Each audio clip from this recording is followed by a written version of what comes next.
Hello, welcome back to DJX Chronicles. Today it's a really serious piece, and it's part of our new Woeful Wednesday. It's A Dark Brown Dog, written by Stephen Crane, published sometime in 1893. In this particular story, I'm going to do a description of it next week on Monday and everything, but either way, I'm going to go ahead and get started on the story. I'm not going to do much of a description, but I will say really quick, it's a little graphic and it's disturbing. But here you go. A child was standing on a street corner. He leaned with one shoulder against a high, broad fence and swayed the other to and fro, the while kicking carelessly at the gravel. Sunshine beat upon the cobbles, and a lazy summer wind raised yellow dust which trailed in clouds down the avenue. Clattering trucks moved with indistinctness through it. The child stood dreamily gazing. After a time, a little dark brown dog came trotting with an intent air down the sidewalk. A short rope was dragging from his neck. Occasionally he trod upon the end of it and stumbled. He stopped opposite the child, and the two regarded each other. The dog hesitated for a moment, but presently he made some little advances with his tail. The child put out his hand and called him. In an apologetic manner, the dog came close, and the two had an interchange of friendly pattings and waggles. The dog became more enthusiastic with each moment of the interview, until, with his gleeful camperings, he threatened to overturn the child. Whereupon the child lifted his hand and struck the dog a blow upon the head. The thing seemed to overpower and astonish the little dark brown dog, and wounded him to the heart.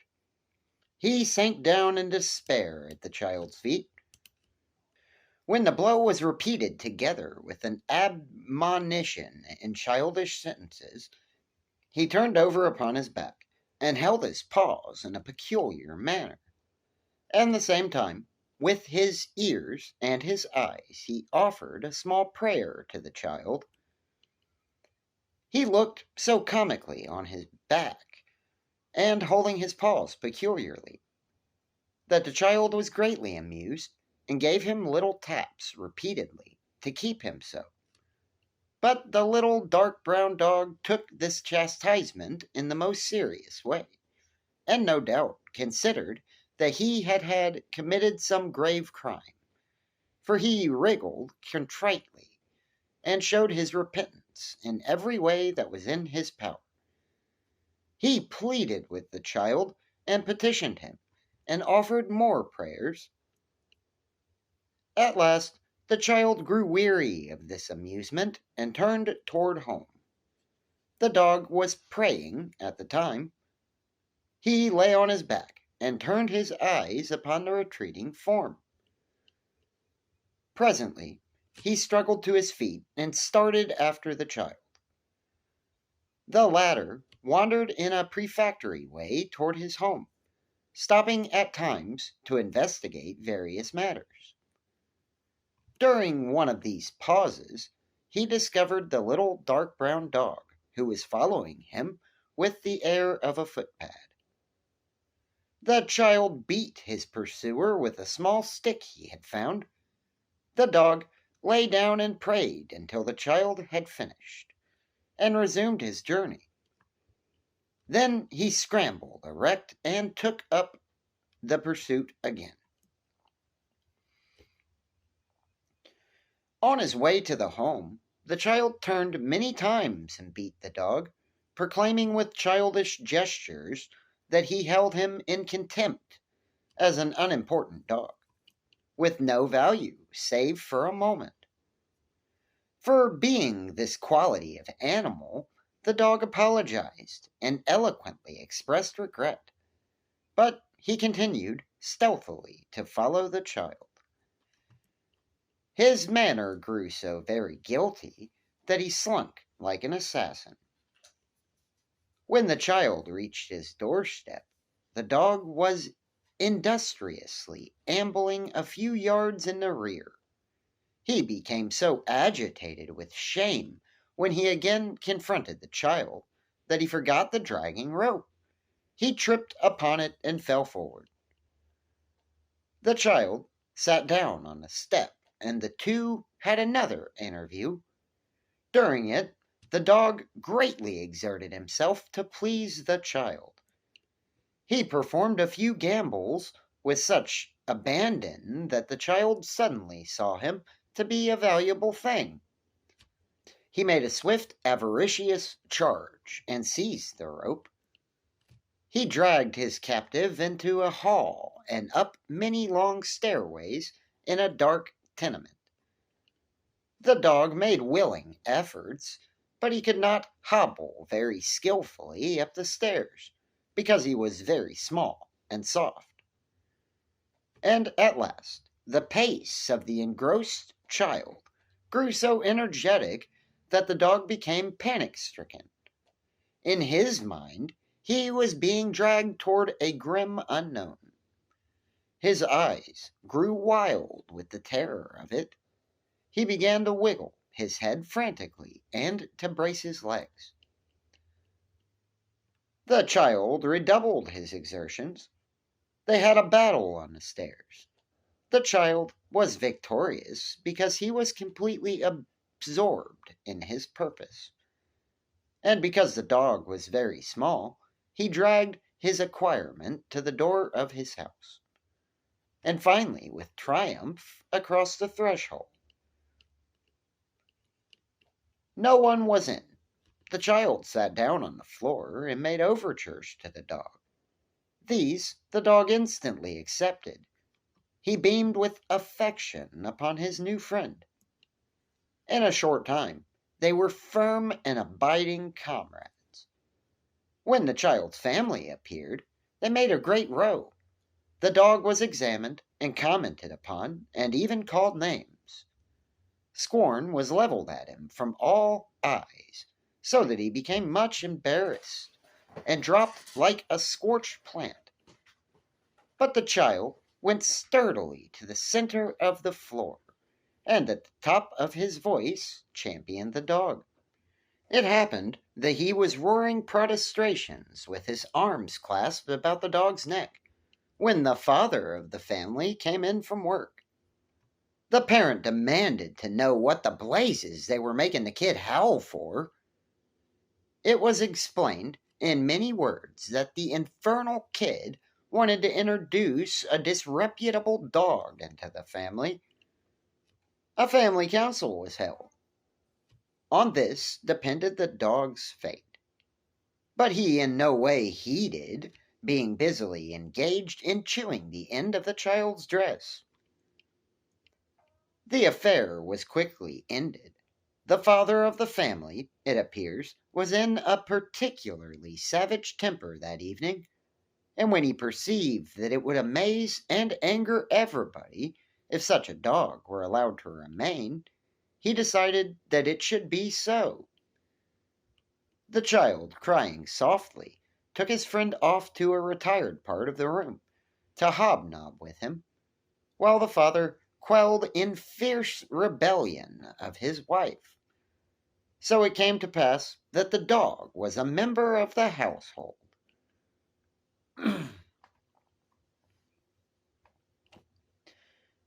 He and the child were associated together at all times, save when the child slept. The child became a guardian and a friend. If the large folk kicked the dog and threw things at him, the child made loud and violent objections. Once, when the child had run, protesting loudly with tears raining down his face and his arms outstretched to protect his friend, he had been struck in the head with a very large saucepan from the hand of his father, enraged at some seeming lack of courtesy in the dog. Even after the family were careful how they threw things at the dog. Moreover, the latter grew very skillful in avoiding missiles and feet. In a small room containing a stove, a table, a bureau, and some chairs, he would display strategic ability of a high order, dodging, feinting, and scuttling about among the furniture. He could force 3 or 4 people armed with brooms, sticks, and handfuls of coals to use all their ingenuity to get in a blow. And even when they did, it was seldom that they could do him a serious injury or leave any imprints. But when the child was present, these scenes did not occur. It came to be recognized that if the dog was molested, the child would bust into sobs, and as the child, when started, was very riotous and practically unquenchable, the dog was therein a safeguard.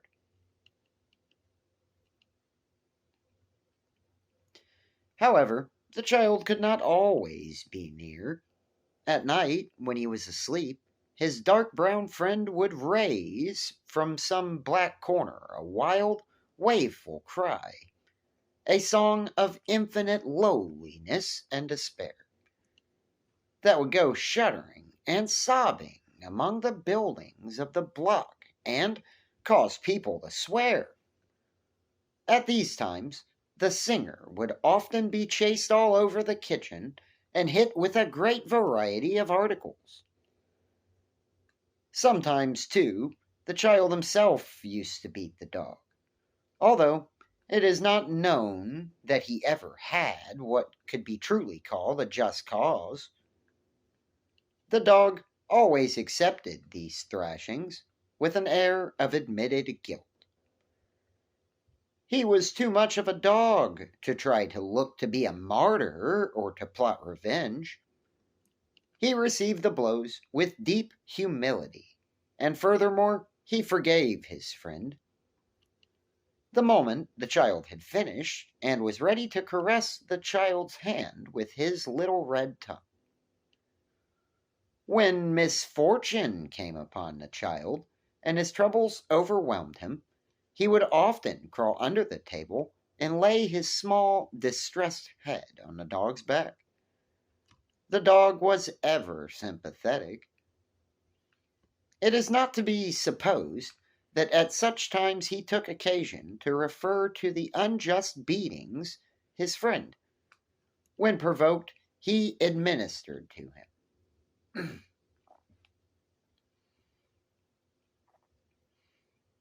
He did not achieve any notable degree of intimacy with the other members of the family. He had no confidence in them, and the fear that he would express at their casual approach often exasperated them exceedingly. They used to gain a certain satisfaction in underfeeding him, but finally his friend the child grew to watch the matter with some care, and when he forgot it, the dog was often successful in secret for himself. So the dog prospered. He developed a large bark, which came wondrously from such a small rug of a dog. He ceased to howl persistently at night. Sometimes, indeed, in his sleep, he would utter little yells, as from pain, but that occurred, no doubt, when in his dreams he encountered huge flaming dogs who threatened him direfully.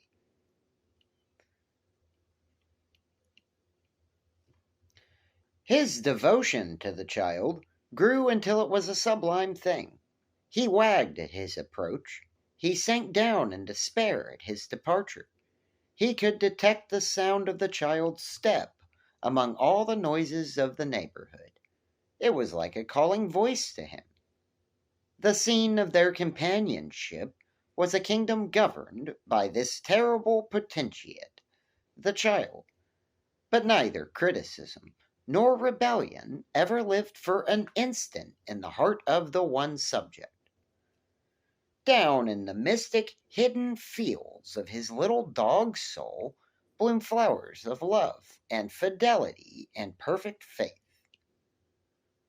The child was in the habit of going on many expeditions to observe strange things in the vicinity.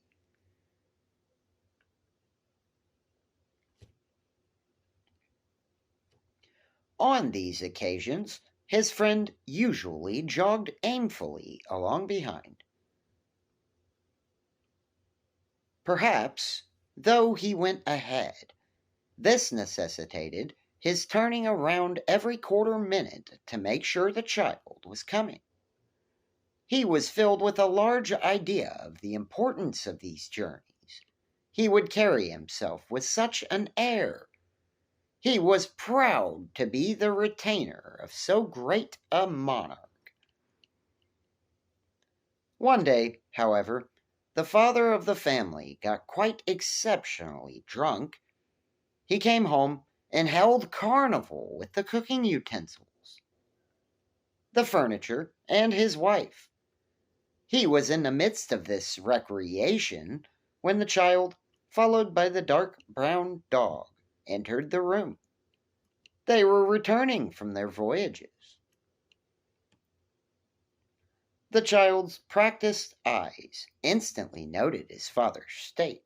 He dived under the table, where experience had taught him was a rather safe place. The dog, lacking skill in such matters, was of course unaware of the true condition of affairs. He looked with interested eyes at his friend's sudden dive. He interpreted it to mean joyous gambol. He started to patter across the floor to join him. He was the picture of a little dark brown dog en route to a friend. The head of the family saw him at this moment. He gave a huge howl of joy and knocked the dog down with a heavy coffee pot. The dog, yelling in supreme astonishment and fear, writhed to his feet and ran for cover. The man kicked out with a ponderous foot. It caused the dog to swerve as if caught in a tide. A second blow of the coffee pot laid him upon the floor. Here the child, uttering loud cries, came valiantly forth like a knight. The father of the family paid no attention to these calls of the child, but advanced with glee upon the dog. Upon being knocked down twice in swift succession, the latter apparently gave up all hope of escape. He rolled over on his back and held his paws in a peculiar manner. At the same time, with his eyes and his ears, he offered up a small prayer. But the father was in a mood for having fun, and it occurred to him that it would be a fine thing to throw the dog out of the window. So he reached down and, grabbing the animal by a leg, lifted him. Squirming up, he swung him 2 or 3 times, hilariously above his head, and then flung him with great accuracy through the window. The soaring dog created a surprise in the block. A woman watering plants in an opposite window gave an involuntary shout and dropped a flower pot. A man in another window leaned perilously out to watch the flight of the dog. A woman who had been hanging out clothes in a yard began to caper wildly.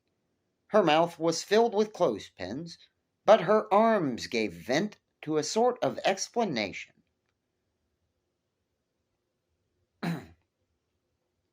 Exclamation.